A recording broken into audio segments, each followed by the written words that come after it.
am really interested in how we've been able to use and work with senior leadership teams and larger organizations, for-profit organizations, and look at both leadership development for senior leaders and then succession planning.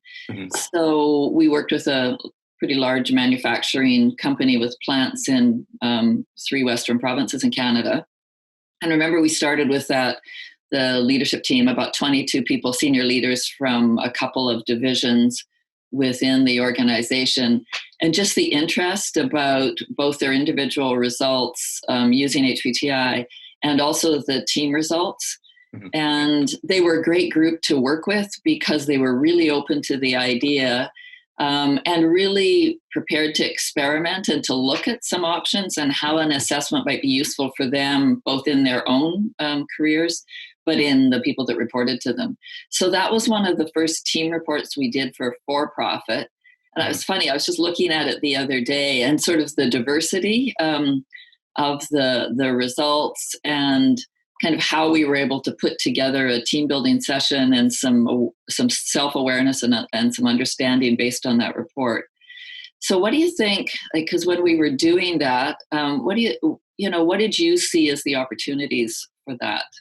Well, I think the first interesting thing that you've already pointed out is that they were really open to discussing what the options were. So that's really useful in saying that, we've got this report, we've got this test, and here we can use it in certain ways.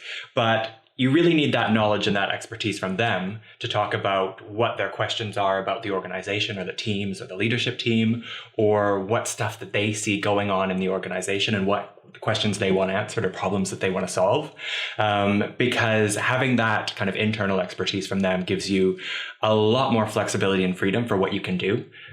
Because then you can use kind of customized team reports or things like that to really focus on particular issues or challenges and address things that they want to know about.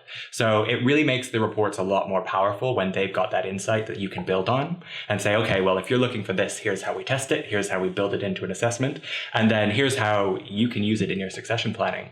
So I think that's a really good point. The other one is combining the individual and team level results, I think is really useful, because I tend to use assessments generally just on an individual level, right? Person to person, saying, here's your traits, here's how they fit into this role or this team or this position.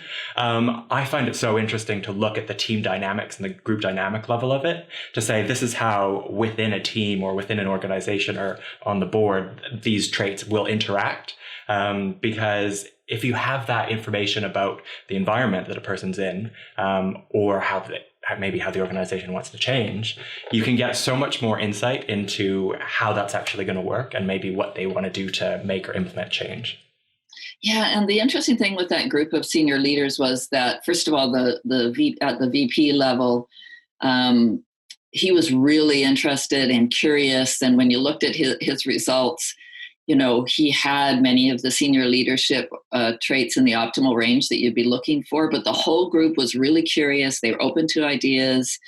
They were pretty competitive, but they also had a sense of humor about the whole thing in terms of they were taking it seriously, but we had some pretty good laughs about, there was some people with some very, very excessive traits and a couple of kinds of things. And as we were looking at the team reports, because we kept the individual ones confidential at first, and they were just really interested in the sort of curiosity kind of level in the group, I think really helped. And the fact that you had a senior leader who saw this as, we're going to try this, we'll see what happens, and looking at it as a succession planning tool as part of their succession planning. And they had a very clear plan and a place where this could fit into what they were doing. And that makes sense when you see someone or a team who are very open to new information. They've got high curiosity. They are open to making changes. They might be seeking out changes or new information or opportunities.